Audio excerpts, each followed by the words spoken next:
So the things that I share from here on out are going to contrast what many people have been taught or assumed as mantles of truth or the truth, and therefore considered untrue. However, beyond small details that have been told to me, the truths of these things I'm going to share are known to select others beyond perpetrators and victims. In tribal and federal law enforcement, Indian casino employees, counter-threat finance investigation groups, and international intelligence organizations. Like, beyond the details, others know this. And before sharing this information, I want to be clear on a few things. Like, I'm not trying to piss anybody off. It's just a natural outcome of inconvenient truth-telling, especially when it challenges the sacred cows of spirituality, and potentially endangers personal and institutional economies. And more than one federal investigator will have an oh shit moment, if they haven't already when they read this. And not because they don't know what I know, but because I'll be sharing what I'm not supposed to know, and certainly not in their estimation, not supposed to be sharing. I'm also not coming at this through the lens of my own anger anymore. I can't. It shuts down my systems. It shuts down opportunity for a future that I pray for and hope to be part of creating. There is, however, deep grief tied to unnecessary death, to the lostness I feel from bones that want to come home. Families who live in limbo as well as fear, and the unrealized love that the dead and the alive seek. Like, the only things I intend to inflame are hope for the future and opportunities for change that support individuals and multiple communities. I also want to share that a couple of lenses through which I operate. I need folks to understand that I know, okay, I don't know for sure. I may be living with a sizable price on my head that was initiated by a criminal organization on the Gila River Res in 2017, and then subsequently escalated by someone in the Sinaloa cartel in Scottsdale, Arizona in 2017. And though I don't know for sure if it's still in play anymore, I don't know if it's a thing, my tone and measured language will reflect how I dance fairly ungracefully with them as partners in this unfolding. I have been guided by ancestors through Danger Will Robinson encounters, cultural reference that you might not understand, and other potentialities for that. In the past, when I've chosen to ignore those warnings, messages through dreams and visions have gone to other people, some who I don't actually know well at all, and they are encouraged to tell me. And I mean, I will say I'm no one's martyr these days. I am aware that fear can temper expression, and in full transparency. I hope that what I share brings unusual partners into this discussion. This is about changing the world for women and girls. It's not this idea of justice as most people think of it, even though my background in the criminal justice system, especially my unique interpretations of community and restorative justice, play a role in how I move through all of this and attempt to create a different outcomes for the future. I've been working hard daily, sometimes multiple times a day, breath by breath, left foot, right foot, to hold myself steady in grace. On hard days, it's a monumental struggle. Included in all of that work is creating and maintaining space for this steadfastness of love for others who people can't see, myself, to get basic needs met, and to the capacity to hold multiple paradoxi,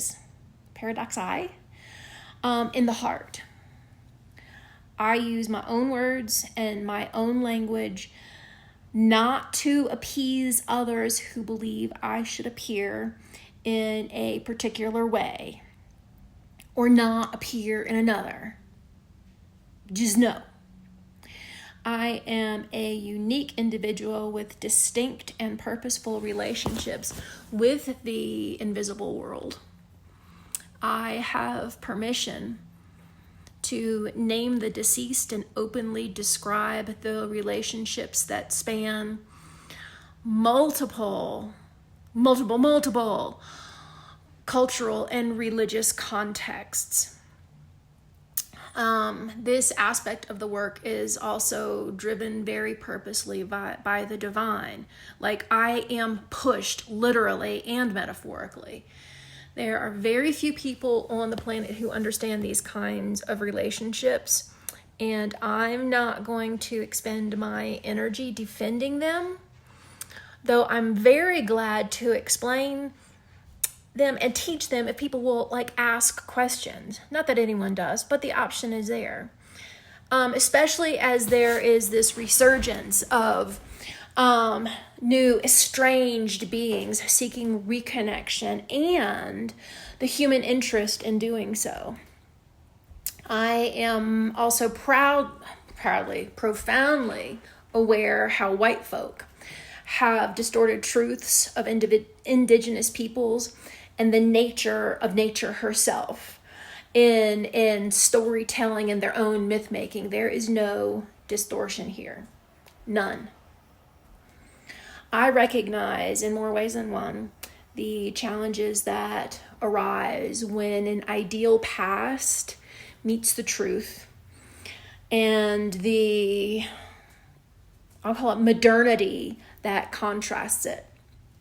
However, this is my very personal story, my very much real lived experience, and that of hundreds and hundreds and hundreds of victims and perpetrators. And it impacts and intersects with many, many, many, many others. And I'm going to try to do my best to weave these things together in a way that's clear, that's understandable, that perhaps is inspirational as we continue. But before I dive into all of the things, you need a background about my role in MMIW. You need the backstory. You need to hear how I learn and why I trust, mostly, and why I doubt, often, and how the foundation of this journey was created.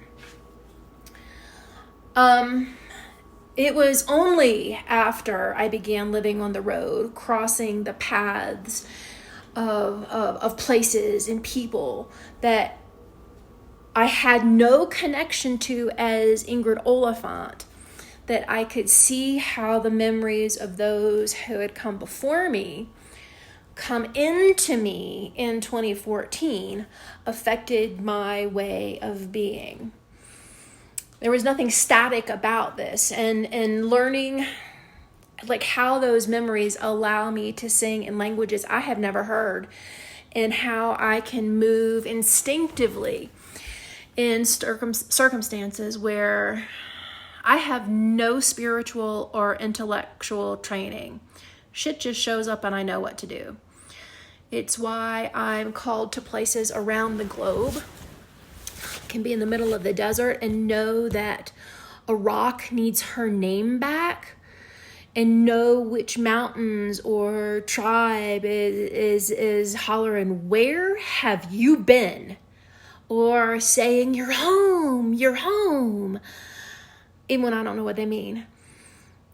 And these memories stored through me are not mine. They're not mine. They are not available and retrievable upon command, like would be really convenient at your favorite trivia night.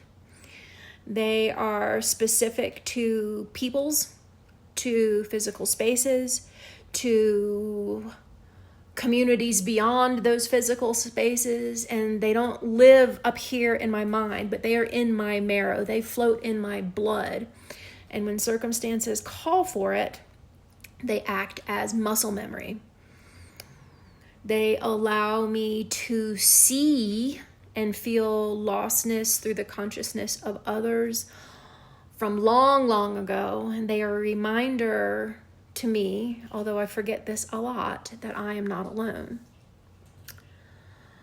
So these days, as I try to reestablish the trust in all things, that whole God thing, I start to remember the miracles, those things so striking that without any other explanation, like they can't be ignored. And this story is one of those. So in early-ish, spring-ish, 2014, I was driving I-10, booking across southern Arizona. And there was a moment that I felt the north, and I knew that I needed to go north. I also knew, but not right now. And thick as the desert air itself was this knowledge that I could carry on the moment. I could take my booty right on back straight into San Francisco and do what I needed to do, but I also needed to be ready to go to Navajo country when the time came. I don't know how I knew it. I just knew. I'd never been there, had no connection. However, in the next month, in a string of extraordinary moments that couldn't be explained well then or now, is where we've been a guy named Glenn's reunion with his birth mother. There's a bit of a longer story to that, but I've written about it before. Anyhow, and I'm in this healing session in Las Vegas. And in this, the client and I were joined by Manasa. And I was like, okay, wait a minute. So that made me pay attention. And then I asked her, I said, like, who is the Native American presence that I'm feeling? And she said, oh, that's my ex-husband. And I'm like, no, that's not him. This is not him. I'm feeling somebody that is no longer alive in the breathing sense. And she's like, oh, that's his guardian. We call him Joe. Okay. I said, I think we need to meet. That's what he said from her when she was talking about her former husband. I was like, oh, okay. And so this part of the journey began. So being in the knowing is a strange space for many to grasp, especially in this way. It's hard to hold on to or understand. So I'm not going to try to explain it here because it'd take even longer to tell the stories. But I live in that space of knowing no separation is an actuality. It's not defined by human limitations of perception, our ideas about universal laws, bureaucracies, and other sacred geometries that man has created. This ain't that? And this dance, I call it a dance, even though it's ungraceful. Ungraceful and not necessarily understood. It keeps me in this continual communication with all things invisible. And even without faith or trust, I do shit. I don't know. I knew that whatever was about to unfold with Glenn, was what was taking me back to the Navajo Nation. I knew it. I didn't know why, but I did know, like, this was considered by these ones out here as a very big fucking deal. So when this client who's on the table in front of me says, oh, that's what he said, I said, is he Navajo? Knowing the answer before she could say yes. So this was in Las Vegas. I left. I had no idea how I was going to get back there. But I knew I must, and I knew I had to do so quickly. I had just enough money to get from Vegas back to Virginia, but somehow also knew that it didn't matter, that it was going to happen, and I didn't need to know how it was going to happen. I just needed to be ready when it did. And so 1 week later, with the check for dog sitting in hand, I bought a round trip plane ticket. 5 days before I was scheduled to leave, I didn't even know how I was going to get from the airport, never mind to the Navajo res. I didn't know how I was going to get to the airport where I was staying. And then 3 days before I was to leave, a new client asked if he could pay for 2 sessions ahead of time. And ta-da! I suddenly had money for a car rental. And so 2 weeks after initially leaving Vegas, I boarded a plane. And I still didn't know exactly what was happening, but I knew it was about a boy.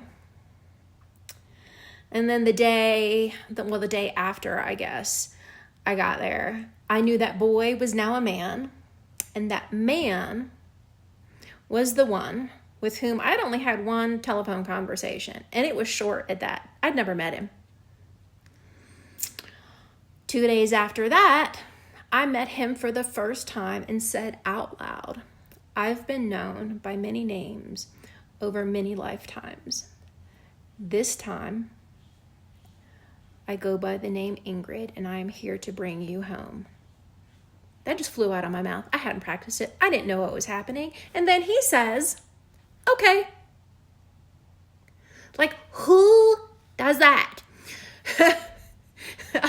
A perfectly good stranger shows up in your world and says she's going to change your life, and you just say, okay. And he did. He sure did. With trust in spite of his own fear and standing in his own knowing, he also said, I thought something like this was going to happen. I was actually prepared to quit my job to go with you. Oh. By 10 a.m. the next morning, we were headed to the res. Within 36 hours of arriving on the res and only 3 heart-guided conversations with 2 ladies selling jewelry on the side of the road, we found Glenn's birth mother. 43 years and 4 months since being separated from her, forced from her as adoption, waiting, wanting, hoping, praying. So in March 1971, a baby was taken from his Navajo mother and adopted, used very loosely here, by a Mormon family. And on Monday, July 21st, 2014, I was honored to bring that man-child home.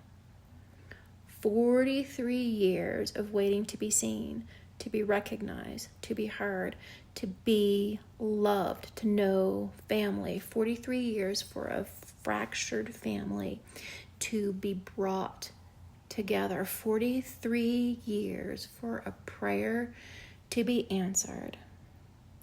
And a man-child with great power and purpose to be returned home.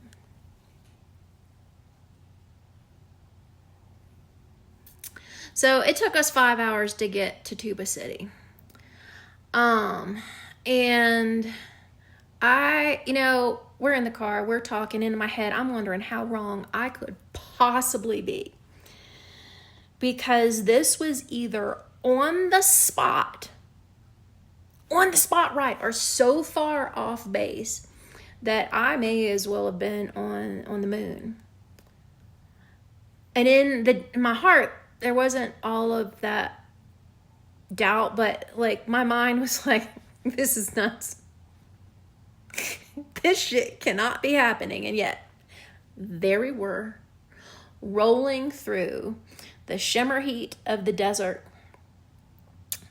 moving into Tuba City. And the closer we got to the res, I began a repeated prayer. I don't know why, but I felt the need to say silently and then finally out loud again and again, see me, recognize me, welcome me, support me, see me, welcome me, recognize me, support me.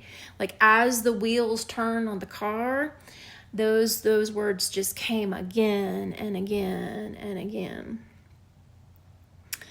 And then by the time, we got there, and by the time we ended up at Tuba's Kentucky Fried Chicken, I knew we'd been seen.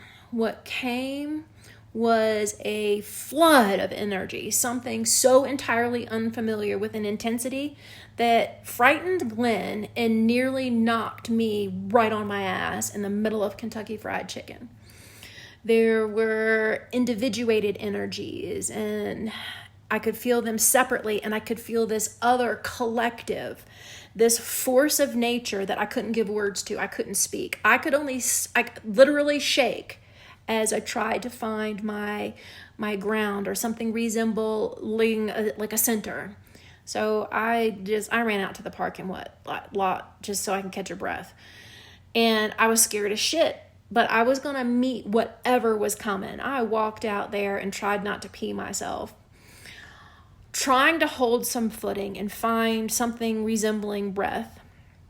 I looked up.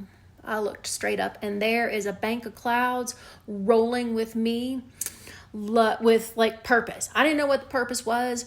They were big, they were dark, they were moving fast, and whoever they were beings of pure power, raw power with a solidity and a ferocity that belied any rules of physics, any kind of gravity, and anything I had ever encountered before or since.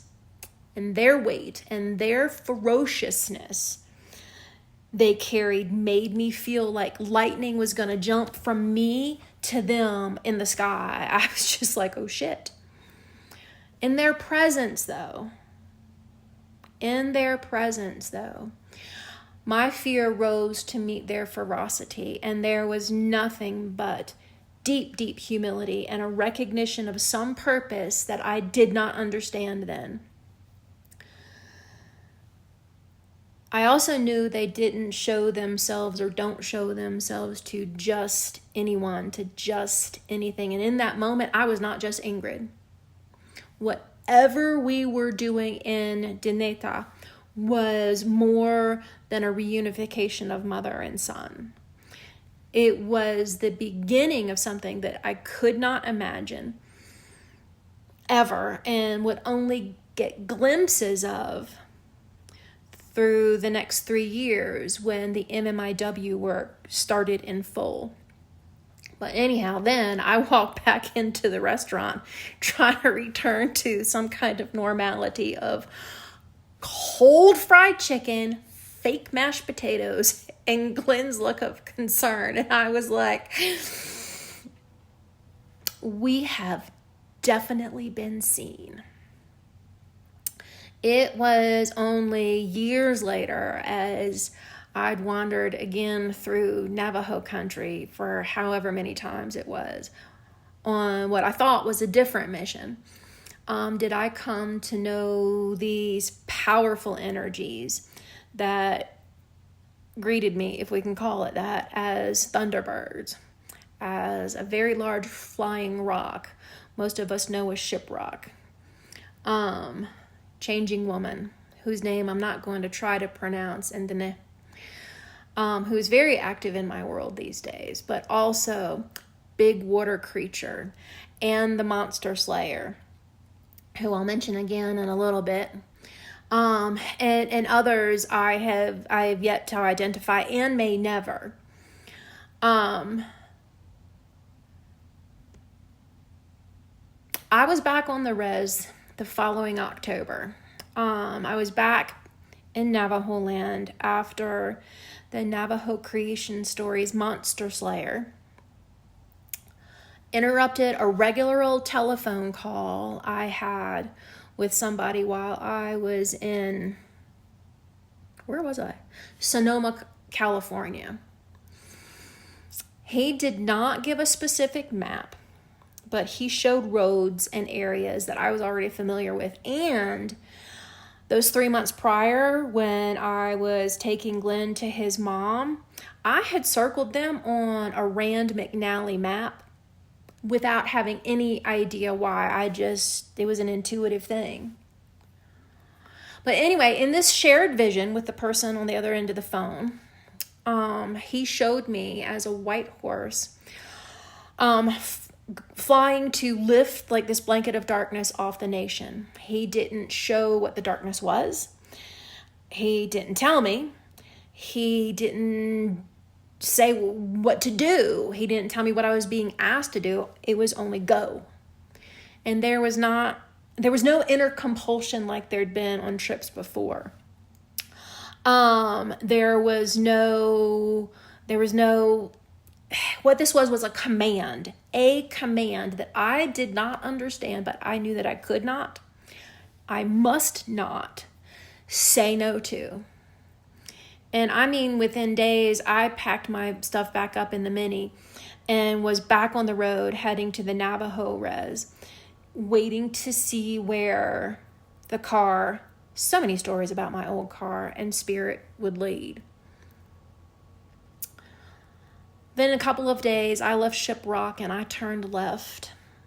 Then I turned right, or the car did, onto a dirt track, and within minutes, I was stopped by 3 people. 3 people in front of my car who were clearly deceased, and separated from their bodies, although I knew intuitively that the bodies were near. And I got out of the car and I'm standing in the middle of the road waiting. Or rather, they were waiting, like as if they had known ahead of time that I was coming. And I instantaneously knew that there were 3 of them. I knew there were 2 young women, one older than the other, and there was 1 young man, none of whom had had enough time to live a full life and had been in the ground at least several weeks. I also knew that there had been at least 1 sexual assault involved, if not 3. And I knew clearly that they had each been murdered, and either at the same time or close to it and within physical proximity of where I felt them. And I knew they'd been murdered by the same person or group of people. I mean, even by then, I was used to the dead just showing up. There weren't the filters that there are now. They used my dad used to have this thing where he would just show up on a doorstep without warning, like, "Hey, here." And you're like, "Wait, what? I haven't cleaned." Anyhow, there was just no going back to a regular life once that first disembodied head of Running Rabbit showed up in my car window in 2008. However, this was different. This was very different. This was 3 people who had clearly been murdered, clearly knowing I was coming ahead of time, and clearly asking my assistance. And at the time, with limited information and experience, I thought it was to them I'd been sent by the Monster Slayer. Little did I know then that the mission he'd sent me on would not truly begin for another 3 years when I ended up back in the desert in September 2017. But then that the 3 of them stopped me on a dirt road outside of Shiprock in Navajo land in November 2014, it did not surprise me. It was different from what I experienced with ancestors I had worked with before, but it felt as natural as breathing.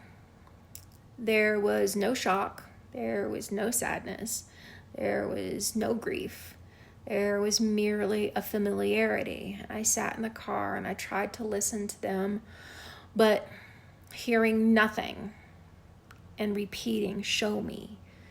Just show me. I drove on. Like I'm listening as the car is moving, and they stepped aside. And I followed the track, and I allowed the car to take the lead again.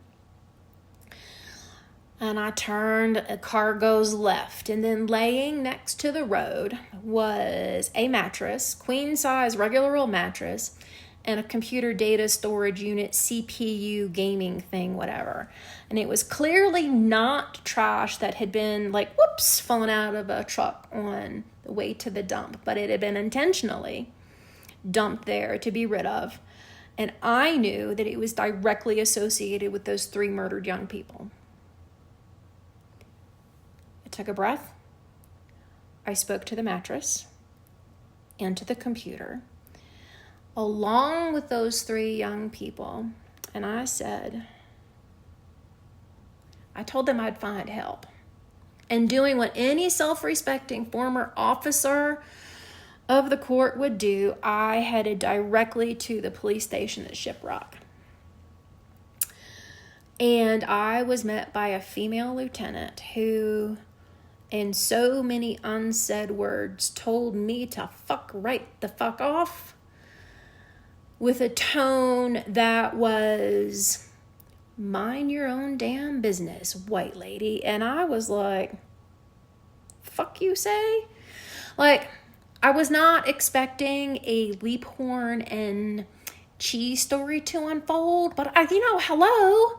I was certainly expecting questions to be asked. Who, what, where, when, why, and how. That's what one does. But her outrageous response, coming from a people who claim to be so tied to and respectful of ancestors, from a police department who's responsible to the breathing kin of those ancestors, whose bones were asking to come home, that she sent this Bilangana into, I just went into an emotional tailspin. And I had to leave again in the dark. And so there's just thick fog and snow blowing and elk and rage and guilt and despair at being ignored. Somehow I got back to El Rito, which will come back into the story later, where I was staying. And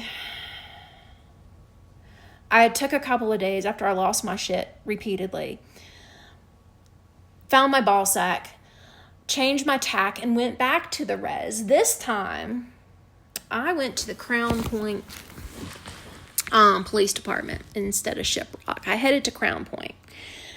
And there, blessedly, I was met with openness. I was met with friendliness. I was met with manpower and technology and communication with command and with staff. And well, that's not our jurisdiction. You're going to have to go back to Shiprock. And I was like, fuck. I felt defeated, but I was also empowered by these young guys who helped me out. And one of them, I'm going to call him Joe. He's the one who sent me Ariel Begay's missing persons flyer in September 2017. He walked me to my car. He offered prayers for me and began a conversation and partnership that was to last years. So I got back in the car, yay, and I'm driving back to Shiprock. But this time I'm feeling like determination, and one felt like movement in like the form of assistance. Once I got there, I was met with an officer who repeated the same words I had used to those 3 murdered young people. He said, "Show me." I had this niggling, just that thing in the back of my brain, and clearly a lack of faith in local law enforcement at that point. And I was like, you're suddenly bending over a little too far backwards for the psychic white lady. And I was like, And that feeling did not fade when he and another officer who was pulled from patrol followed me to where I had been days prior, and they did their best movie imitation of being the Indian tracker. And I thought, boy,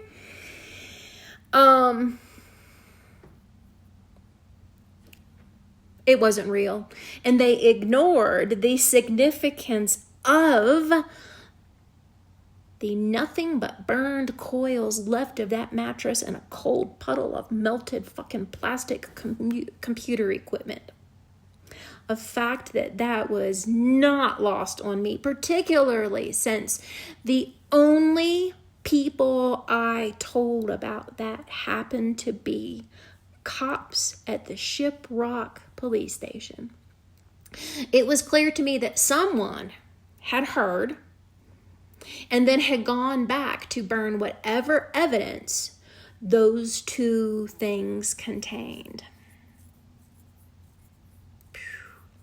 I was disheartened again and filled with just this contempt of a community that I had long considered kin. And I thought, I'll take a break.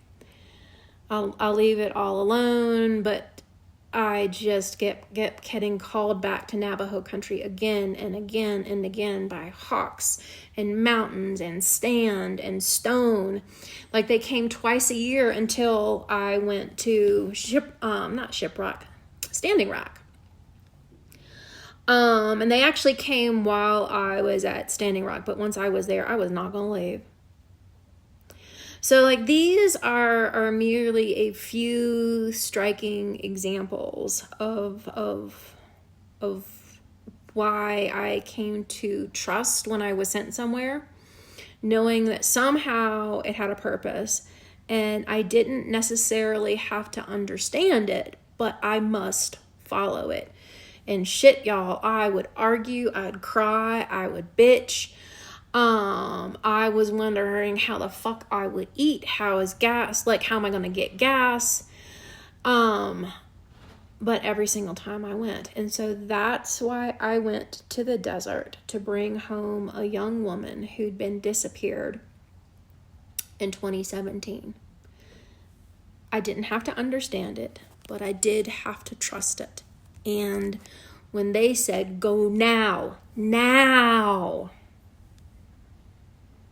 that was the true beginning of lifting the dark cloud across all of Indian country, not just the Navajo world, and my role in missing and murdered Indigenous women across the continent. there you have it. Sort of, kind of, maybe a little Halloween-y without any costumes or scary. Well, okay, it's not scary to me. Maybe it'll be scary to you. Peace in, kids. See you in a while. Also, buenos dias, Argentina. Buenos dias.